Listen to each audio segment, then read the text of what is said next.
Salut, Xavier Niel pète les plombs en commission sur l'audiovisuel public. Mais oui, parce que les questions qui fâchent, il aime pas. Il vient un petit peu régler ses comptes aussi, parce que Charles Aloncle, bien sûr, a été sans foi ni loi sur ses réseaux et ça ne leur a pas plu qu'il soit assez acerbe dans ses déclarations sur X. Il est venu régler ses comptes et franchement, il pète un câble. Il pète un câble totalement. Il se met à hurler. Vous allez voir, il devient fou. Et on va, en même temps, je vais vous montrer le parallèle avec Vincent Bolloré qui avait été aussi invité. Vous allez voir que c'est quand même quelque peu différent. On va aussi aller faire un petit tour à l'Assemblée nationale pour cette fois exprimer un petit peu ce qui se passe avec les réseaux sociaux, à quoi ça sert, pourquoi c'est important et pourquoi cette parole, surtout qui a été donnée un peu au peuple, en fait, on peut le dire, eh bien, elle sert. Elle sert parfois à amener des sujets jusqu'à l'Assemblée nationale qui avant restaient sous le manteau comme ça sur des interrogations sur l'argent public surtout. Et donc on écoutera ce cher Viktorovitch quand on parle un peu de ce qu'est capable de faire les réseaux sociaux et bien des dangers qui sont liés aussi à ces voix qui sont de gauche sur les réseaux sociaux et qui amènent comme ça une certaine propagande et que les voix opposées arrivent quand même à recentrer un peu le débat et à dire arrêtez de tout hystériser parce que vous allez voir, il va vraiment loin. On va voir aussi cette intervention d'une personne, bien sûr, d'extrême gauche, qui dit un peu n'importe quoi. C'est très court, c'est 11 secondes, mais c'est 11 secondes de plaisir. Ils aiment toujours se contredire sur une seule phrase et dans la même phrase pour, bien sûr, mettre en avant leur fameuse dissonance qui les caractérise tellement. Voilà, et on finira par Marine Le Pen qui a vraiment une proposition intéressante. Voilà, ça me permettra de aussi nous demander en commentaire ce que vous pensez de ce qu'elle a dit là. Moi, je trouve ça cool, ça montre un petit peu l'état d'esprit dans lequel le RN voit la présidence. Donc oui, c'est plutôt encourageant. Allez, on va commencer par Xavier Niel et sa manière très à lui de s'exprimer face à la commission. C'est que ce coûte la production des programmes de France Télévisions, Media One, le groupe détenu par Mathieu Pigasse, Xavier Niel et Pierre-Antoine Capton est le premier à en profiter. Ces mêmes acteurs revendiquent ENT. Moi, à l'école, on m'a appris que ENT, ça veut dire plusieurs personnes. Ouvertement, un agenda politique affiché comme un combat contre l'extrême droite. Ils l'ont dit eux-mêmes. Ils utiliseront tous les moyens à leur disposition pour mener ce combat. Autrement dit, vos impôts, votre argent, vos chaînes publiques. Ma commission d'enquête a aussi pour mission de lever le voile sur cette utilisation des fonds publics, de vous dire enfin où va l'argent. Qu'est-ce que c'est beau. Ça, c'est votre phrase, monsieur le rapporteur. Et ce tweet-là, vous allez le contester aussi? Oh, c'est beau ce qu'il a. Il a la rage, un truc de fou. Vous allez voir, après Bolloré, c'est pas le même personnage. On comprend un petit peu, selon les bords politiques. Ah bah oui, parce que Niel est largement de gauche, son média qui a fait des millions grâce à France Télé. La gauche lui doit beaucoup et il doit beaucoup à la gauche. Et ce tweet-là, vous allez le contester aussi? C'est faux. Je suis désolé, monsieur le rapporteur, vous dites des bêtises. C'est faux, comme d'habitude. Bon, merci, monsieur Niel. Là, je crois qu'on a dépassé. Non, je suis à 6 minutes. Mais là, c'est un manque de. Là, merci, mais là, c'est un manque de respect. Je vous laisse 10 minutes. Je vais laisser la parole à monsieur. Si vous voulez pas m'entendre. Mais je vous entends. Non, vous voulez pas m'entendre. Vous laissez pas me laisser. Non, mais 10 minutes de propos intrusifs. Monsieur Niel. Vous me laissez parler ou vous voulez pas me laisser parler? Monsieur Niel. Si vous voulez bien, si vous avez la gentillesse de bien vouloir, je vais vous laisser terminer. Je vous dis simplement, et vous le savez parfaitement, que vous êtes un chef d'entreprise, un homme de médias et que le propos liminaire, on avait envie de vous entendre sur vos activités dans les médias, votre travail pour Media One. C'est un propos liminaire où je pouvais dire ce que je voulais. Donc, et déjà, j'ai été censuré 6 fois en 6 minutes. Moi, je ne vous ai pas... ça lui fait bizarre d'être censuré. Oui, parce que d'habitude, c'est plutôt l'extrême droite qui censure sur ces médias, non? Il a été censuré. Bah oui, il a été coupé parce qu'en fait, au lieu de raconter ce qu'on lui demandait, c'est-à-dire parler de d'où vient l'argent, comment ça se passe avec ses entreprises, il est venu régler ses comptes avec Charles Aloncle comme un ado de 14 ans. Ouais, t'es méchant, t'as mis un post sur moi là, c'est vraiment pas cool.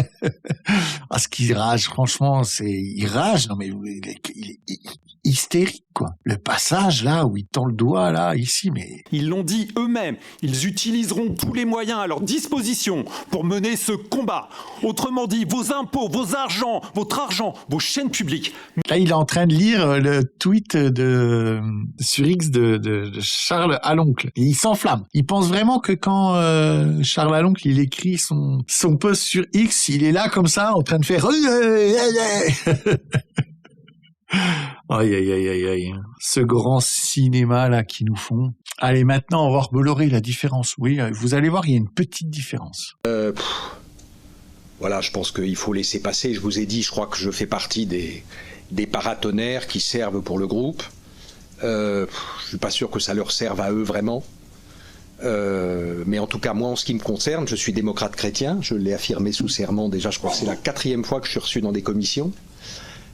Démocrate, c'est-à-dire que je respecte le vote des citoyens et des citoyennes, et chrétien, c'est-à-dire que je crois en Dieu et en le Christ. Voilà. Et le Christ, comme vous savez, est venu sur Terre il y a un peu plus de 2000 ans avec un message extrêmement précis sur le comportement qu'on devait avoir, et notamment l'empathie vis-à-vis des autres, l'écoute, le pardon, et donc je me vois comme un démocrate chrétien. Maintenant, Ah, c'est tout de suite plus calme, hein. C'est tout de suite plus posé. Ça pose un autre cadre là. Voilà. Ouais. Et puis je peux vous dire que toutes les questions qu'ils lui ont posées, à aucun moment il a fait la crise de nerfs qu'a pu faire Xavier Niel. Là, ça a vraiment furé. Mais comment tu peux avoir le poste qu'a cet homme et être aussi hystérique? Allez, maintenant écoutez-moi ça là. 11 secondes. En 11 secondes et une phrase, ils réussissent à se contredire à LFI. C'est vraiment exceptionnel. Voyez-vous, à l'Assemblée nationale, par exemple, la France insoumise ne porte pas un projet politique raciste avec la préférence nationale qui va stigmatiser une bonne partie de nos concitoyens. Elle dit la France insoumise. À l'Assemblée nationale, par exemple, la France insoumise ne porte pas un projet politique raciste avec la préférence nationale qui va stigmatiser une bonne partie de nos concitoyens. Ça, c'est exceptionnel comme phrase. La préférence nationale va stigmatiser des concitoyens. Par principe, un concitoyen est donc inclus dans la préférence nationale. Après, ils viennent nous dire que c'est l'extrême droite les racistes. Dès qu'on parle de préférence nationale, j'ai l'impression qu'il y a quelque chose qu'elle oublie dans le mot préférence nationale. Ça ne s'accorde pas avec la couleur des gens, les origines des gens. Non, c'est les citoyens.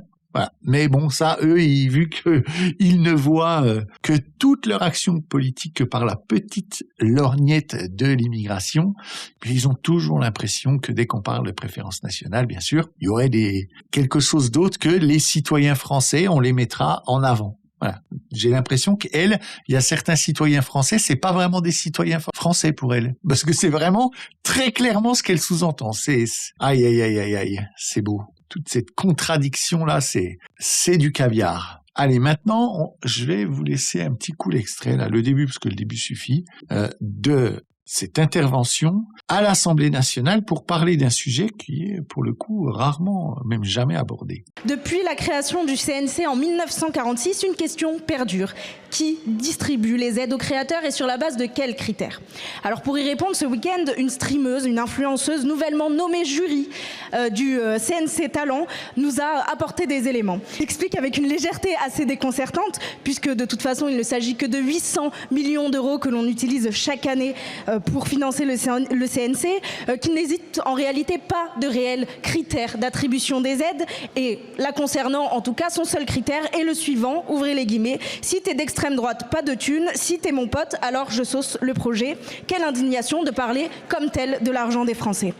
Voilà, et ça, je peux vous dire que c'est quelque chose qui est directement parti des réseaux sociaux, des gens qui se battent contre l'Omerta et contre la Doxa, toute la petite organisation de gauche qui s'autofinance par le biais de subventions comme ça, et donc par le biais du CNC. Et ça a été dénoncé directement sur les réseaux par des petites chaînes, par des comptes sur X ou quoi, et qui ont fait comme ça monter pour que ça arrive jusqu'à l'Assemblée. Et c'est en ça que je voulais intervenir. c'est que c'est important. C'est important qu'on ait cette parole. Cette parole aujourd'hui, elle est dispersée. On est un petit peu tous, chacun dans notre truc à droite. On commence à voir certaines chaînes qui se regroupent pour faire des choses ensemble. Et ça, c'est intéressant. C'est intéressant parce que au moins, on apporte une certaine parole des Français et de la France qui peut comme ça parvenir à l'Assemblée nationale et qu'on commence à regarder ce qui se passe. Pareil pour l'audiovisuel public. Vous savez, c'est tout ça part du bas. On a enfin réussi à avoir la parole et ça fait plaisir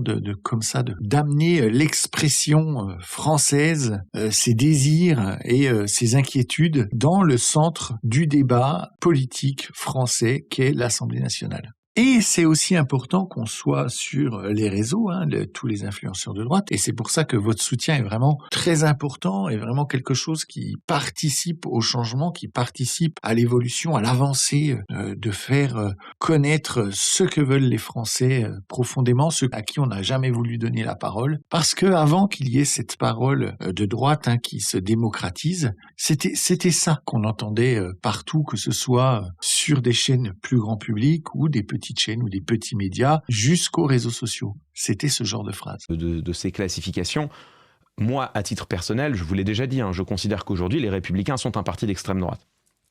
Je le considère conformément non pas à leurs déclarations, mais à leur ligne politique. Et en fait, c'est quelque chose dont on va beaucoup parler. Vous voyez à quel point ils essayent de mettre dans la tête des gens des choses fausses. Enfin, franchement, c'est vraiment stupide de dire que les LR sont un parti d'extrême droite. Les LR ont été au pouvoir. C'est Sarkozy, c'est Sarkozy qui a créé les LR.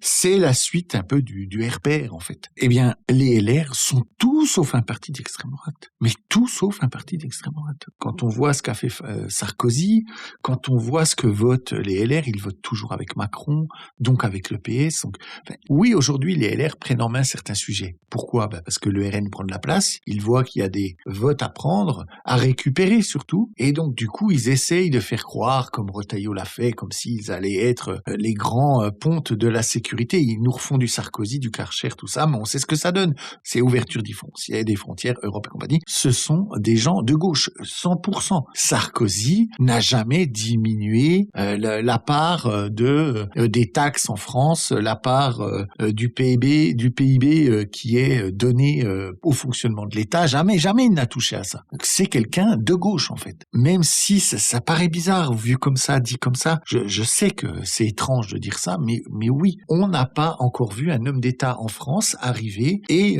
dire, mais aujourd'hui, tout ce qui est aide sociale, aide aux associations, le CNC, là, comme je vous l'ai montré, tout ça, on le divise par 2 ou 3. Qui a fait ça ? Ne serait-ce qu'un tiers. Qui a fait ça ? Aucun président n'a fait ça. Quelqu'un vraiment de droite ferait ça. Il arriverait, regarderait les dépenses et il dirait, ces dépenses-là, ça saute. On veut aller et mettre l'argent là où c'est important. Le régalien, la technologie, la sécurité, les choses qui font que la France a toujours été au top. Quand on regarde ce qui se passait dans les années 70 avec le Concorde, le TGV, la conquête de l'espace, mais c'était dingue. La France, on était en avance sur énormément de domaines. On mettait la fessée à tout le monde, le nucléaire, on était un phare dans le monde. Et tout ça, eh bien, on a préféré mettre l'argent dans les banlieues parce que c'est le bordel et puis qu'ils ont fait n'importe quoi, à de la sauce, à des films, des machins, des conneries, que des choses de gauche, 100% de gauche. Donc non, les LR ne sont pas de droite, déjà encore moins d'extrême droite. Calme-toi, Viktorovitch là, le communiste. Voilà, et en parlant d'investissement, écoutons un petit peu Marine Le Pen qui nous dit ce qu'elle veut faire avec une partie de l'argent qui est dépensé par l'État, elle, là où elle voudrait l'investir, une fois qu'elle aura fait des économies, parce qu'il parle que de ça, le RN. Au-delà, quand il parle d'investissement, on leur répond toujours, oui, l'argent, c'est où ? Dans leur programme, des économies, il y en a, mais dans tous les sens, ils vont tailler dans le gras, mais pas chez les riches, chez les entreprises, chez les je sais pas quoi, comme toute la gauche fait depuis toujours, ou chez les travailleurs. Non, là où on dépense trop. Et écoutez, là, ce qu'elle veut faire, écoutez ça, je trouve que c'est intéressant. Plutôt que d'avoir un étudiant en université, en socio pendant 5 ans, je préfère l'avoir en formation, ou en apprentissage, ou en alternance dans une industrie. Aujourd'hui, voilà. Alors je prends l'exemple de tout ce qui a pu être fait. Vous voyez, il y a mettre en avant aujourd'hui le domaine industriel.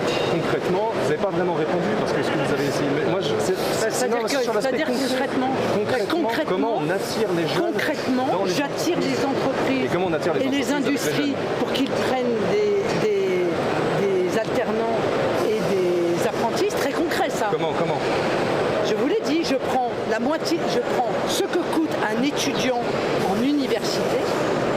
Cet argent-là, 17 000 euros par an, 17 000 euros.